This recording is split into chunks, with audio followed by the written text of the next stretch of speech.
Hey, what's up you guys? Today we're going to show you how to load your Honda CR-V onto a U-Haul Tow Dolly. Now your CR-V may slightly differ from the one we're using in this video, but let's start by prepping our towing vehicle and our tow dolly. First, make sure that the towing vehicle is in park with the parking brake set. Double check the trailer's wiring harness, coupler, and safety chains to make sure that they are securely attached to the towing vehicle. Fully extend both ramps at the rear of the dolly. Free the tire straps from the ratchets and lay them flat on the ramps. Next, fold the ratchet handle down. Then repeat on the other side.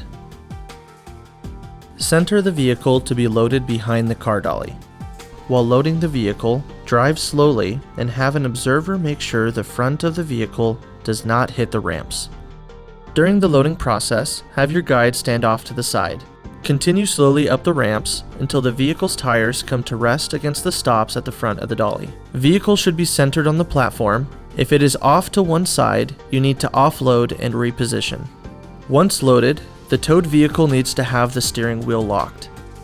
Loop the seatbelt through the bottom center of the steering wheel and fasten it. Move the seat back to add more tension. Next, position the straps up and over the front tires, making sure that they are centered over the tire. Move each strap ratchet left or right to align it with the center of the tire.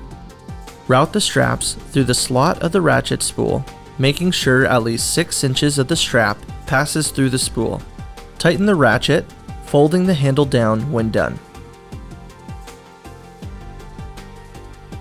Then repeat on the other side. Finish securing the vehicle by fastening the security chains to the frame or other structural member of the vehicle. Leave some slack in the chain, looping the chain around and securing it through an open link using the S-hooks. Then repeat on the other side. Secure the tow ramps by lifting them and sliding them back into the car dolly until the latch pins re-engage. Recheck the tire straps and all hookup connections after the first 5 miles, again after 50 miles, and thereafter at all stops during your travels. For more information, you can visit your closest U-Haul store or uhaul.com.